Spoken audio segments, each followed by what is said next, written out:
At Professional Risk Management Services, our medical liability insurance program for psychiatrists and behavioral health group practices, the Psychiatrist Program, is designed to meet your needs throughout the various stages of your career. As a national psychiatry-specific program, a policy with PRMS can cover child and adolescent, forensic, early career, and military psychiatrists, as well as moonlighting residents and fellows, part-time practitioners, and telepsychiatrists. Learn more about how PRMS can protect you.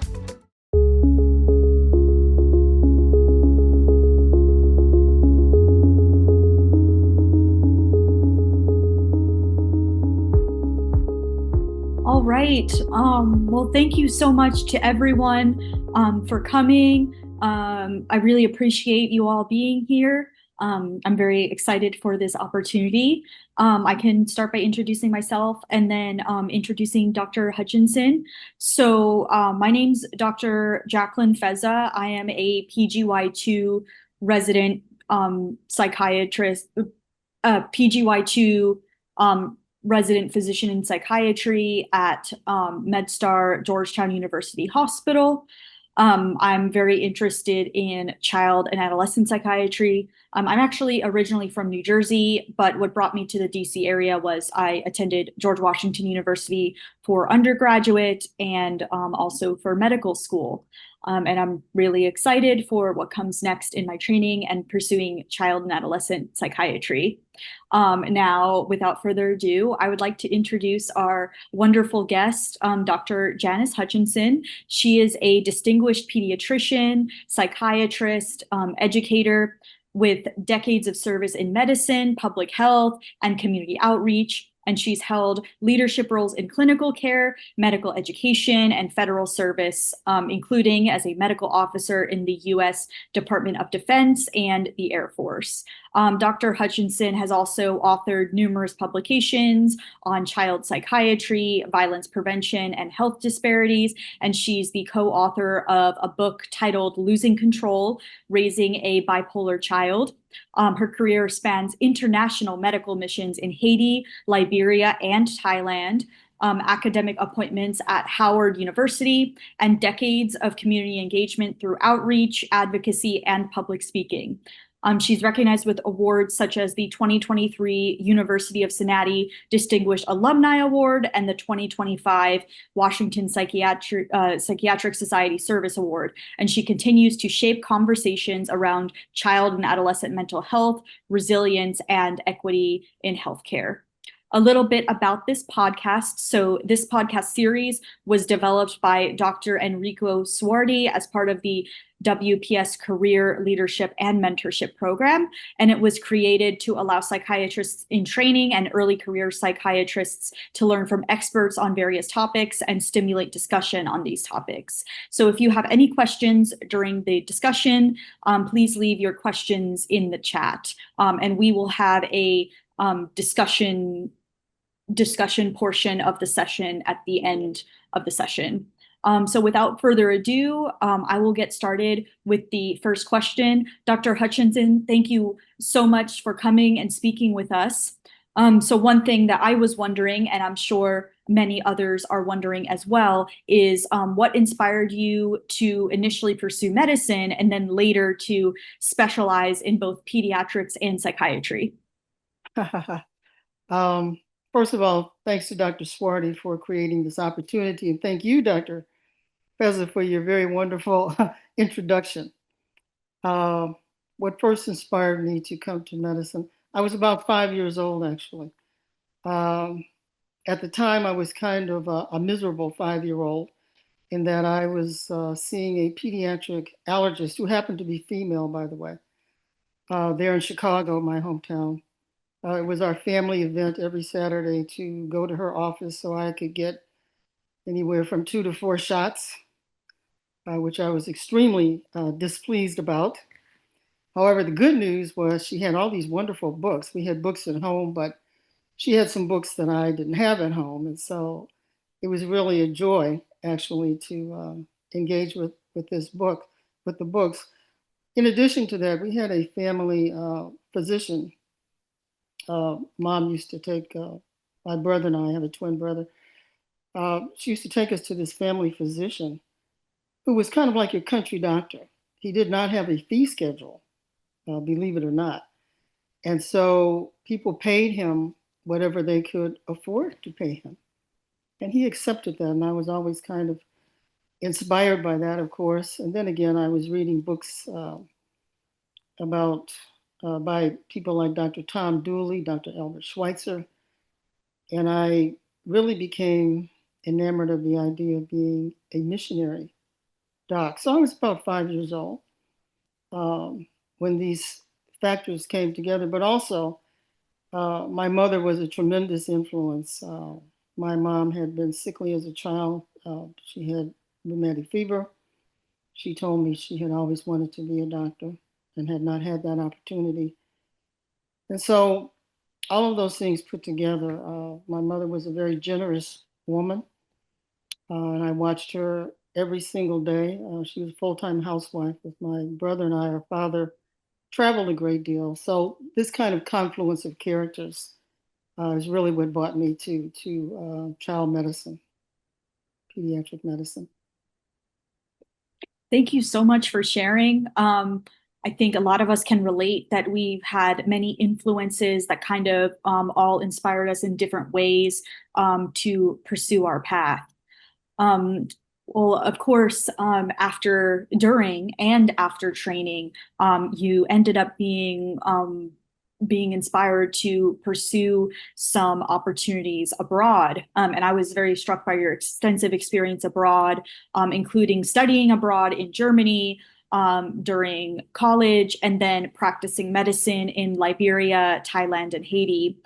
So I was wondering what it entails to be a physician in these countries, and how has this informed the way you practice in the US? Let me just say that was a real eye opener for me. Yes, my first trip abroad was to Germany. Stanford had little campuses across Europe, and that was the first time I had been in a different culture. So there was the acclimation to a different culture. But later on, again, in pursuit of my wish to be a missionary, my first trip was to Liberia. I was there for 6 months. I worked both at the American-sponsored JFK Hospital in Monrovia, as well as the what they call the bush, we call it the jungle, uh, areas of Liberia. And that was really an amazing experience. I was completely out of my culture. I was considered a foreigner. We were very busy, however. We saw well over 100 kids a day. I fainted my first day in the hospital uh, because I was not adjusted to the heat. But I learned very quickly there, as in the other cultures as well. I was one of a very few docs that they had. And when you are in these other cultures, you learn to do everything. Specialties are not particularly regarded. I did start out in Monrovia on the pediatric unit where we had well over 100 kids to see every day. There was one orthopedic surgeon in the entire country, but there were these kind of tribal, quote, doctors, if you will, called the bone doctors. I learned to respect them because they had great knowledge regarding bone injuries. When I went, quote, up country to work in Liberia, I was greeted with a story about another pediatrician who had preceded me, who was pressed into doing a C-section on a lady. Now, he, of course, had no particular training in doing C-sections, but again, you do what is expected of you to do. First time in my life that I walked miles and miles to see patients. There was a senior physician there from a religious group, and he and I would pack a little lunch, and we would walk hours into villages. There would be no landing strips and so forth, but we would go to the villages to provide care, any sort of medical care that was needed.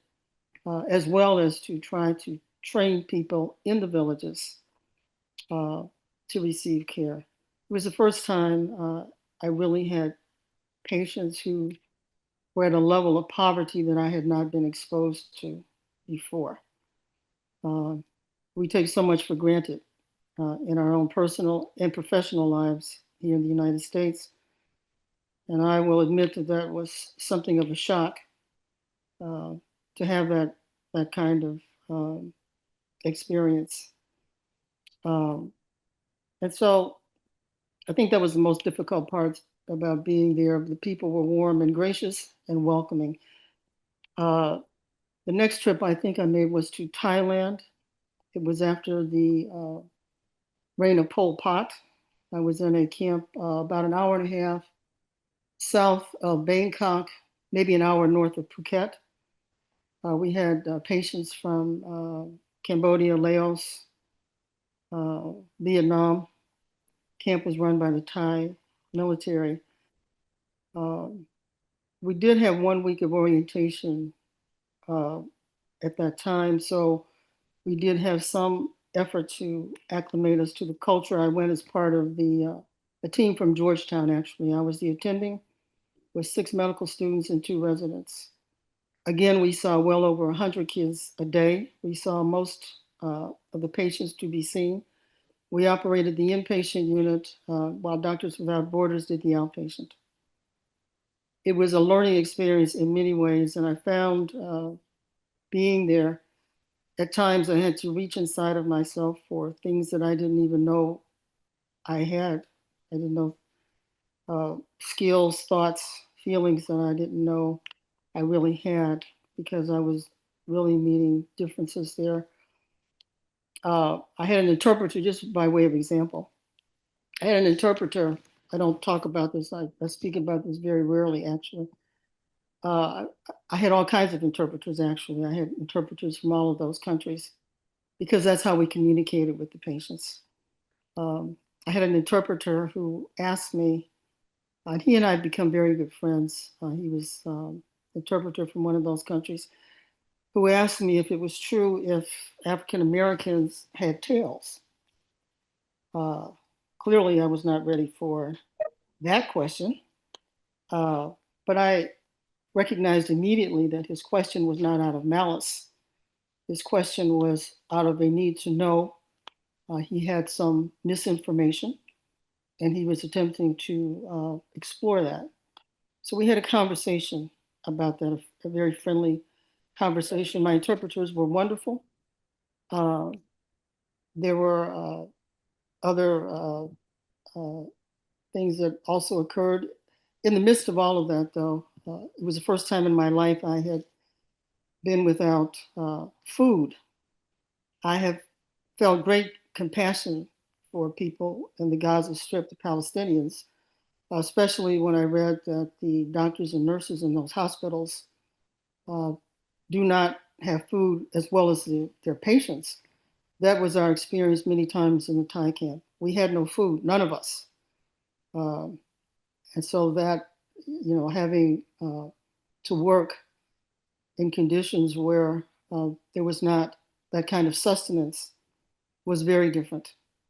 But again, adaptable, not impossible, especially when you see people who've been through so much and who have such faith and such joy many times. It was totally inspirational. Per usual, I was in awe of these patients, of these people. I was in awe of the culture. They would conduct performances where they would dance and sing and just be so resilient. Absolutely inspirational. Then, of course, when I was in Haiti, there were many differences there as well. Again, a completely different culture. The language also was very different. I was uh, I was there with a group from a excuse me, from a Catholic hospital here in the DC area, and we were working at an orphanage about 10 minutes from Port-au-Prince Hospital, Port-au-Prince airport with Mother Teresa's nuns, the Sisters of Charity. Again, seeing literally, I won't say hundreds of patients, but we saw many, many patients in the orphanage, as well as, once again, the medical doctors, the handful of doctors that were there in the situation were expected to see adults or anyone with any kind of problem. I mean, I was asked to go to the wound clinic. They were disappointed that I was not a surgeon. But, so be it. It was a different kind of situation in that the nuns were actually the medical directors of our work. So if I needed any sort of medication, I had to ask the nuns for the medication. That was frustrating at times for obvious reasons. But as in the other countries, the greatest frustration, I think, is trying to offer medical services without the kind of support that one normally has, both in terms of facilities, consultative expertise, medications, all of that. That is a huge and painful frustration. But again, you learn to do the best and the most that you can for all the people, irrespective of the problem at hand. And there, I mean, there's so much to say about those experiences, but I won't linger any longer there. But those were very challenging experiences, including meeting with gang members. The priest who conducted our daily masses approached me my second or third day there and asked me if I would attend meetings that he was having with various gang leadership in the very impoverished parts of town. I immediately said yes. Again, I found myself kind of overwhelmed by the heat when I stepped on his van. I mean, this seems like such a small thing. I stepped on the van to go with him to meet with the gang leadership. I nearly fell off the van because it was the first air conditioning I had been exposed to. We again take so much for granted here. And that was one of the great lessons I learned in all of these places I visited. That these people were gracious and generous, uh, irrespective of the conditions, and they were managing conditions far beyond our practices and expectations in this culture. So again, I found myself always in awe of the people that I was so privileged to be caring for and working with as well. Wow, I have learned a lot even just in this speaking with you about it. That sounds like an incredibly eye-opening experience, and there's so many aspects that we don't think about. I couldn't imagine seeing 100 patients per day in the hospital. So that's amazing. That's And when I fainted. so I can only imagine like how much you've learned in those experiences. Yeah. Again, these were experiences that I had not expected. They were totally outside of my expectations, as well as their reactions to me. I mean, it was a mutual meeting and an exchange of information and ideas. Uh, I would find myself perplexed at times and puzzled. I had a patient in the wound clinic one day who had a hand injury, and hand wounds can be extremely difficult. And I had asked the nuns for a certain type of medication that I wanted. And by the way, most of the medicines were expired. We had very few choices of medications. But I found something that I thought I could offer this fellow in terms of an antibiotic. I gave him the medication for his hands. He turned and gave it to the person who had driven him to the clinic, explaining to me, and I asked him politely, respectfully, uh, why he was doing that. I really needed for him to take the medication. He explained to me that this fellow was his ride to the clinic, to the wound clinic, and that he had promised him that if he received any treatment, he would share it, really give it to his driver. And so I found myself having to negotiate and manage something that is outside. It was outside of my experience here in the United States. I found myself standing around the clinic trying to talk to patients, and someone yelling, Jan, you need to get down. There's gunshots. There's shooting. I was completely oblivious to this because it was just something so outside of my experience, and I didn't realize that I was vulnerable, that we were vulnerable, really, in that kind of way. I had not been in a situation in which non-medical people were so in control of the medical care. And I understood immediately, I think we all understood immediately, that we had to back up and be respectful and learn how to work with that system. And we learned that, and we did that, so that we could have communication and address the illnesses that we could address. So yeah, it was. And then I guess for me, the final coup de grace was the day I was leaving. The chief nun. Now I'm Catholic, raised in Catholic schools, but one of the nuns was. They were again very taken about by who I was, which I never thought I was so unique or bizarre. I mean, the fact that I was from Chicago, that I was a woman, that I was African American and a doctor, was a real shock for them. And they had lots of questions and interest in me at that level.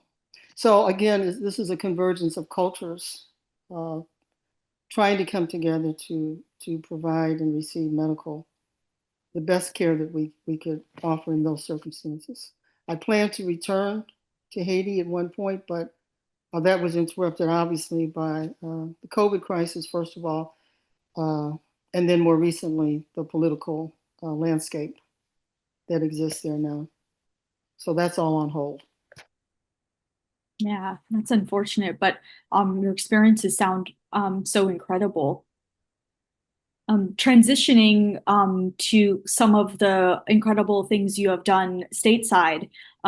You've served in many leadership roles within the Washington Psychiatric Society and governmental organizations. So I was wondering, how has your work influenced policy or systems level change in mental health care?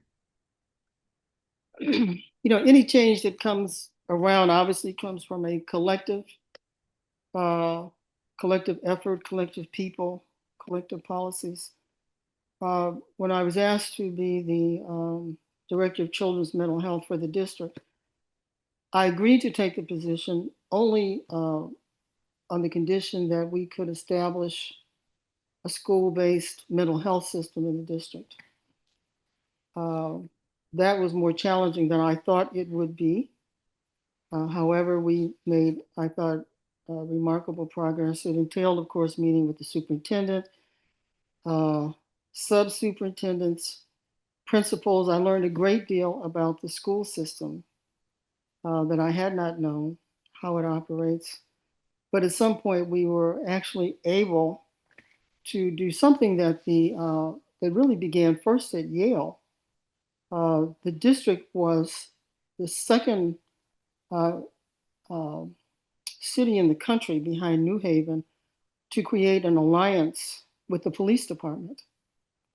A psychologist here in the district had written a grant prior to my coming on board, requesting monies to establish this collaboration with the police department, in which we were able to have a mobile crisis unit. We were able to actually go out, I think it was Friday, Saturday, and Sundays, from about 10 o'clock in the evening until approximately 4 or 5 o'clock in the morning.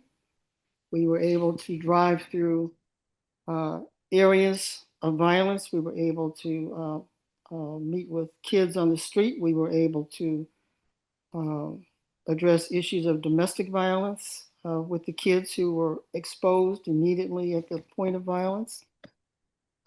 We were able to distribute literature to teenagers regarding uh, pregnancies, substance abuse, that sort of thing.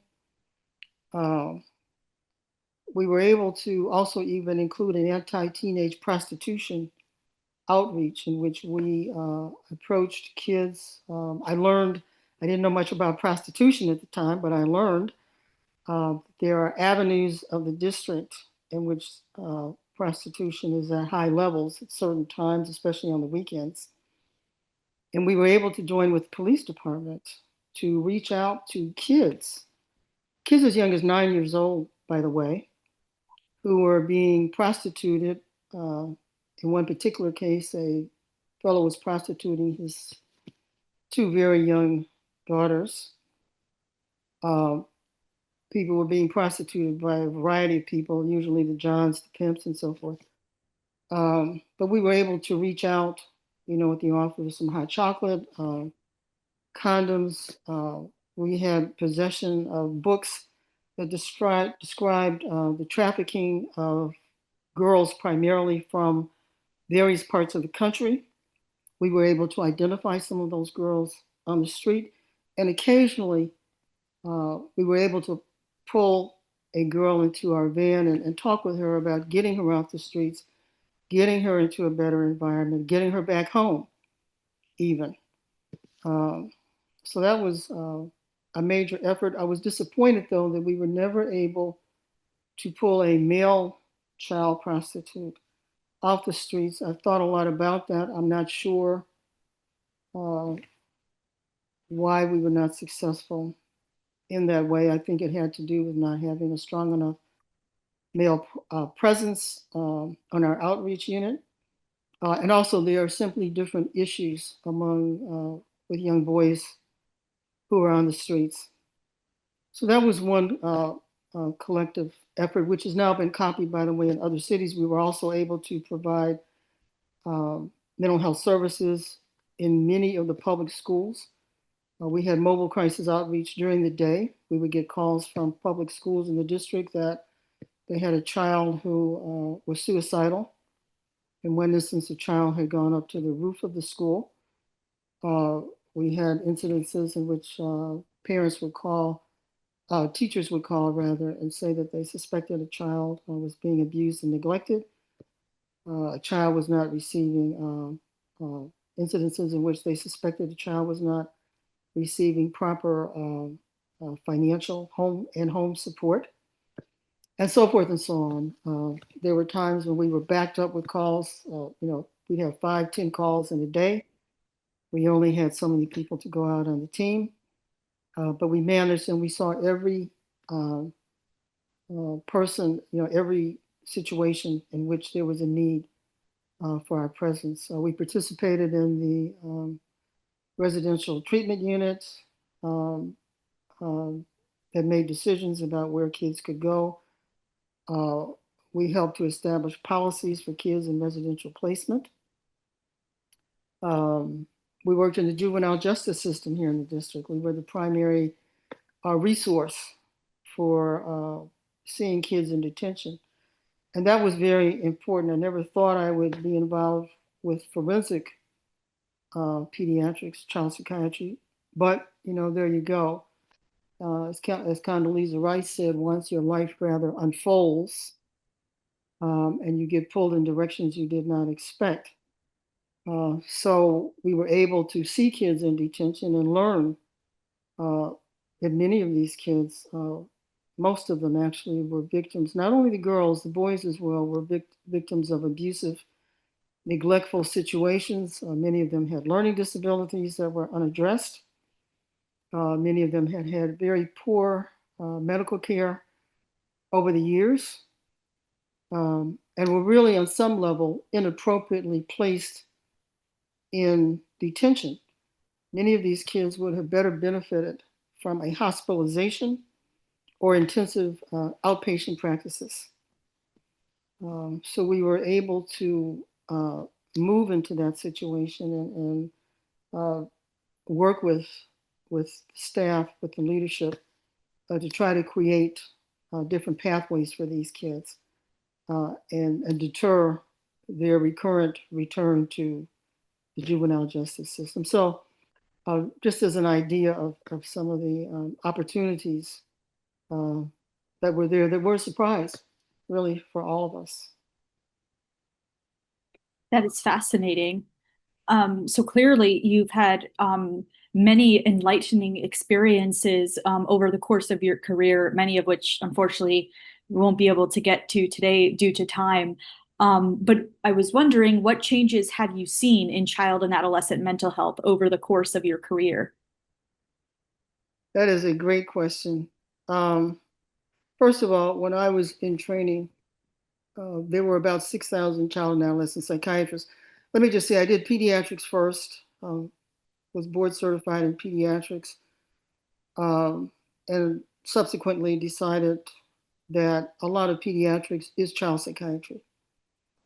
And so then at that point pursued adult and child and adult, I'm sorry, pursued adult and child and adolescent psychiatry since it is a subspecialty of adult.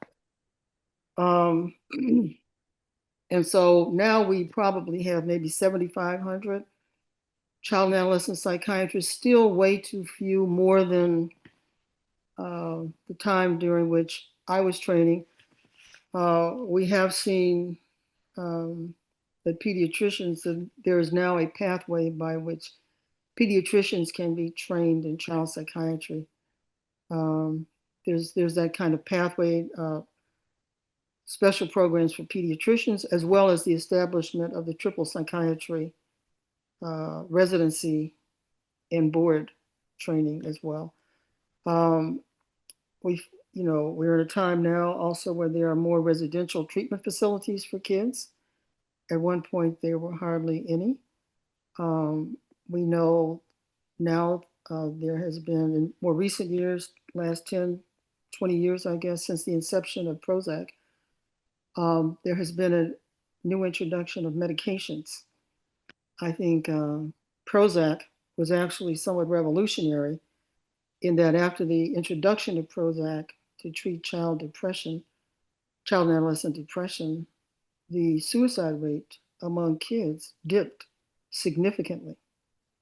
Um, Unfortunately, that has been um, aborted through the black box warning that emanated from the FDA. So people have become more cautious about prescribing. Patients are more cautious about receiving the medication, and so the consequence of that has been an uptick in the number of suicides in the child adolescent population. I would strongly urge people who are unaware of this black box warning that you go back and look at the actual research studies upon which this decision was made, which, by the way, did not include child psychiatrists on the primary team. But one should really become familiar with the studies upon which this was remained, upon which these policies were made, the black box warning, because it is instructive to know that there was not one single suicide, actually, among the kids who were taking the medication. And in my experience as a child and adolescent psychiatrist, actually, and as a pediatrician, very few of the kids that we've seen over the years who've committed suicide were actually receiving psychiatric care, number one, and number two, very, very few were taking any sort of psychotropic medication, which I think are significant findings. Other changes in mental health, we've learned enough now. I think our knowledge and our empathy is more advanced. So I think most of us agree there's no such thing as a quote bad kid. There are kids who have psychiatric based problems. There are also any number of illnesses that present with psychiatric symptoms that we as child and adolescent psychiatrists should be aware of. The dearth of child psychiatrists is especially prominent in rural areas in which many times psychiatrists, adult psychiatrists, are left usually unhappily left to manage the illnesses of child and adolescent patients, which is not a great joy for them.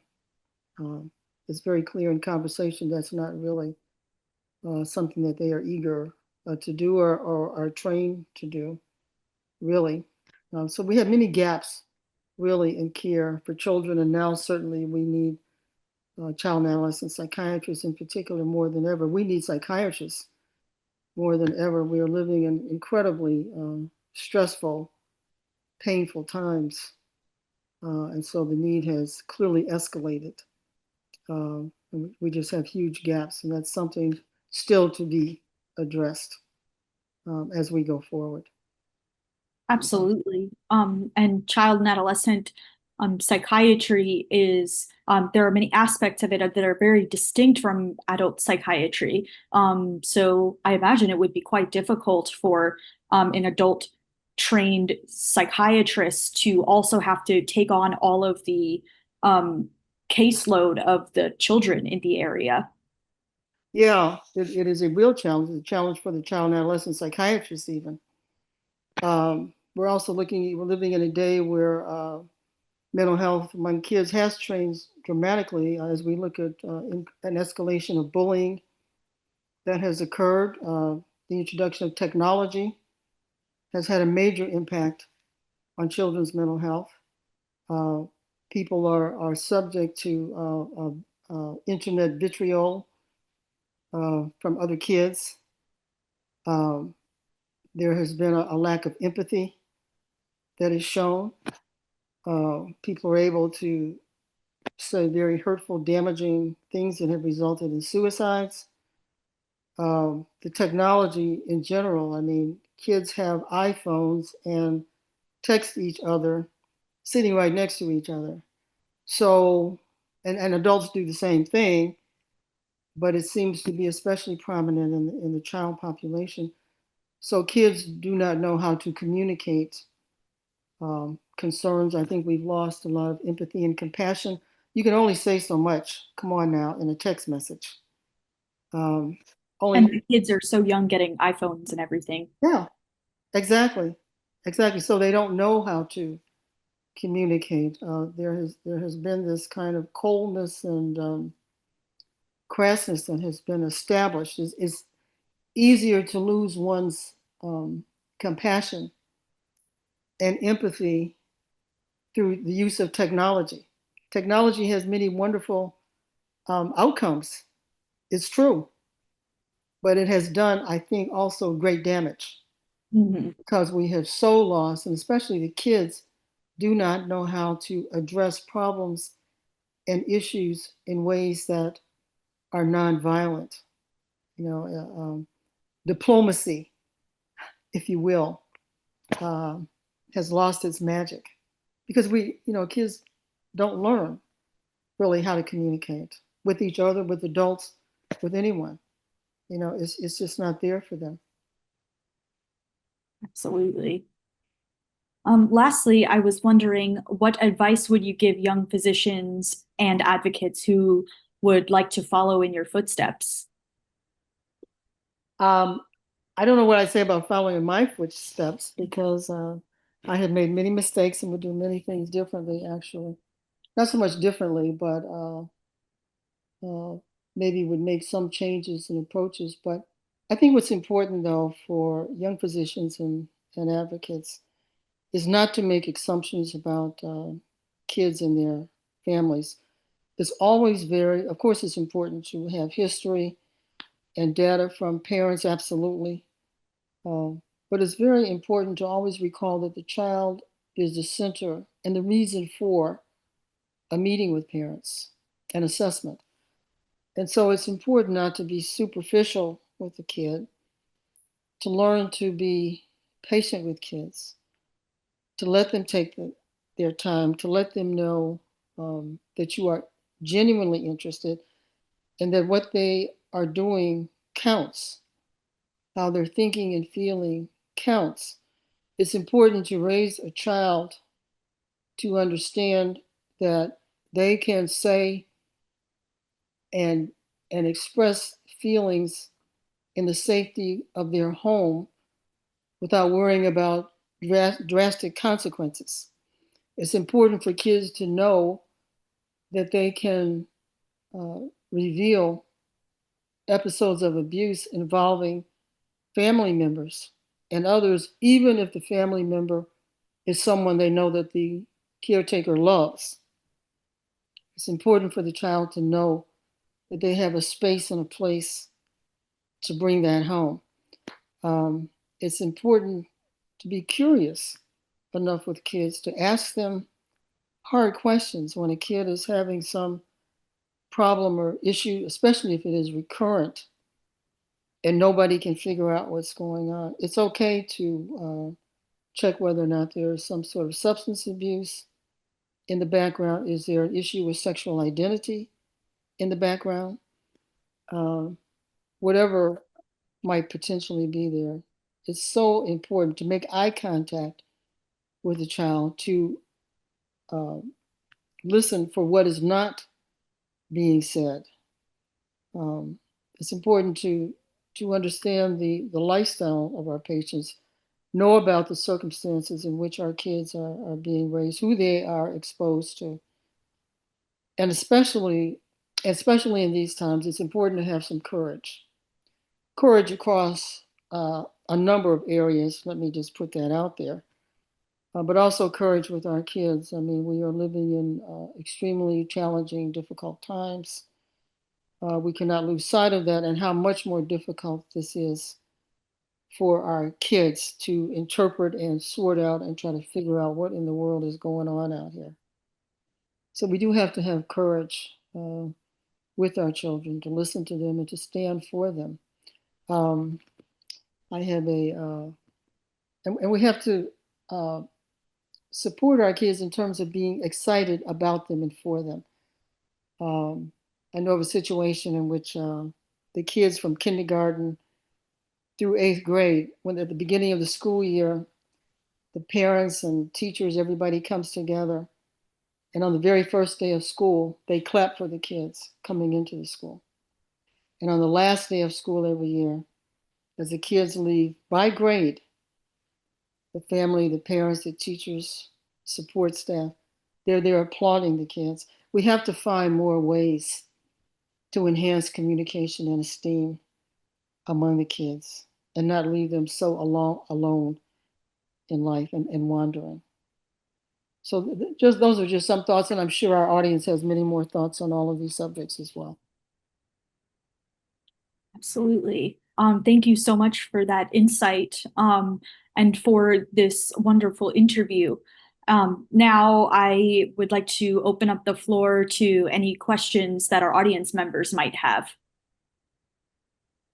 I have a question if I can just throw it out there. Yes. Jan, every time I see you and hear you, it just fills me with pride. Let me start with that. Well, I I'm feel about also, you, Dr. Patterson. well, we started in Chicago and here we are again, right? Yes, that's But right. That's right. those who may not know me, I've spent most of my career in forensic and early on worked with Jan and was so pleased that she came to the commission to try to help us try to get ahead of seeing kids locked up and trying to find a way to figure out what happened. And that's always been such a struggle. But first, a comment, and I've made it. I really think what you said about your experiences throughout the world are so germane and so on point right now. So, how would you encourage our residents, our fellows, our trainees coming along to get them involved so that they don't lose hope for what we can do to help change this landscape? Yeah, it's difficult. Again, this is a time where we really need great courage. And it's difficult sometimes to have courage when it's not clear. And I will say this openly, it's not clear where our First Amendment rights are at this time.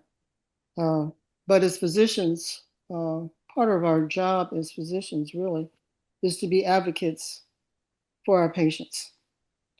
And I say that to say that when we see that our patients are being negatively influenced by everything from the environment, for example, as we all know, thanks to people like Dr. Van Susteren and other environmental psychiatrists, we know that if you are living in certain neighborhoods, because of the landscape of the neighborhood, the carbon dioxide levels are high. There are other toxins in the air that are not clearing the air, which are no doubt affecting the lives of our patients, both physically and mentally. It's one of the reasons why we have such an escalation, we think, in asthma. It seems as though there are changes. Sometimes it seems as though there are changes in how our brains are actually functioning in ways that we cannot explain. Is this due to environmental changes? What is it exactly? At the same time, though, doing nothing is not acceptable. That's not an acceptable pathway. We do have opportunities to meet with political representatives, congresspeople, senators, certainly where we can. I realize that that's not available to all of us, and not every politician is receptive, perhaps, to our ideas. At the same time, we can learn more about some of the social determinants of mental and physical health and intervene where we can in terms of housing, work, access to care issues. All of those are fronts. Education. Education is certainly a really big one, a huge one, so that our kids are not just left to quote die in some of the new systems that are being put forth. But we are in charge here, at least of the kids to some extent. At least we still are, as far as I know today. And there are things that we can do to support and enhance their health, their challenges to vaccinations. I'm sure there's many opinions about that. If you're a pediatrician, though, a child doc of any sort, you have to be concerned about how in the world are we going to start treating diphtheria and some of these other things when we have no training to manage these other things. And how are these illnesses, as they mushroom, how are they going to affect brain function? We know that infectious diseases, climate, all of these things can affect, abuse and neglect can actually affect the structure and function of the brain. So these are relevant issues to us as psychiatrists. They're very relevant and not to be shoveled under the rug. And we have to have hope. I mean, what's the point of a life if you don't have any hope? And we even have to have hope for people when they don't have hope, because maybe they don't have the energy. Maybe they are fatigued already, whatever the situation. So that's kind of my thinking, how I think we have to come together around that kind of an issue. Good question. Maybe Dr. Hutchinson, this is Enrico. If you are, Enrico. And I apologize, I joined late. Maybe you already covered this, but maybe a thought about the value of organized medicine, of participation for our residents, young doctors, participation, engagement, like Washington Psychiatric Society, APA. Maybe a word on that, since you have been part of what you have done really is being very engaged and throughout your career, right? Maybe a comment on that. You know, I think what is missing perhaps is that, you know, aside from financial concerns, is just this whole role of advocacy. And I know that the WPS has been really trying hard to promote advocacy and to support advocacy. I think certainly now we're in a stage in which people are feeling not empowered. It's hard to feel empowered, that we can do things to make a change, that we can affect policy. I think days of our lives right now are somewhat overwhelming for many of us. And it's kind of, it's a lot to take in. It's hard for us to believe in ourselves and in our power, that we can influence and make change. Sometimes it feels as if our professional organizations have failed us, have not done as much as needed to be done. But we always have to come back to what have we individually done. I think often myself, many times, that I have to do a lot more. I have to do a lot more than I have done. There's a lot more to do. And I think that that is true for all of us. Sometimes it's hard to embrace these kind of ideas, though, because one does feel so overwhelmed, so defeated in situations. And I think, again, especially now, we don't know what's happening with our kids, with our lives, with our living situations, and so forth and so on. There's so much going on, it's hard to sort it out. So I think somehow we have to, and how you provide advocacy is to get, and I know that's what the leadership has been trying to do, is to get more and more people involved, to participate, to stop leaving problems to some phantom, somebody else to take care of. We are each of us responsible. We are the players. We are the stakeholders. And so we have to encourage and support and lift up each other. And like I said before, sometimes be there for each other when one of us is too overwhelmed or too disabled to take the fight. But we have to pass the mantle on and around and make a way. We have to find ways to be effective, to be creative. I think all of us has something to do, something to give in some kind of way. Our advocacy may not be equal. Certainly it may be different, but that's okay. That's okay. There is something that each and every one of us can offer and can bring to the table. And always, what makes it easier is if you can focus on keeping the patient number first. One of the things I really enjoyed about being a pediatrician and being part of the pediatrics organization is that the bylaws, everything about that, including our benefits to us as pediatricians, the mantra always among the pediatricians is that you put the patient first. Everything revolves around decisions, administrative decisions, research decisions, clinical decisions, revolve around what is best for the patient. How do we work? How do we manage our pediatric lives around the patient? The patient's in the forefront of the equation. And I think that makes a huge difference if we can keep in mind how our patients are suffering, how they're being affected these days. I mean, anxiety and depression diagnoses are off the chart now. People are sleeping, they're overeating, all kinds of things are out of whack right now. If we can somehow focus on what we can do to make life better, to lift up others, to go back to the teachings of our great psychiatrists in terms of focusing on empathy, that we have to bring more empathy to the situation and supporting and lifting up each other to do these things. We're not working alone. We do not have to do this alone.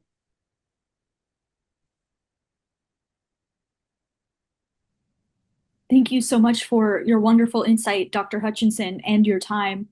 I think, unfortunately, we're coming to the close of our time here, but I really learned a lot from this interview. I found it very enlightening, and I really appreciate your time, and I appreciate everyone in the audience for coming today and asking your insightful questions as well. Thanks so much, Dr. Feza. I've thoroughly enjoyed working with you. I think you are going to be, that you are a wonderful psychiatrist, and that patients will have something to look forward to to have you as their psychiatrist. And I thank all of you who joined us this evening.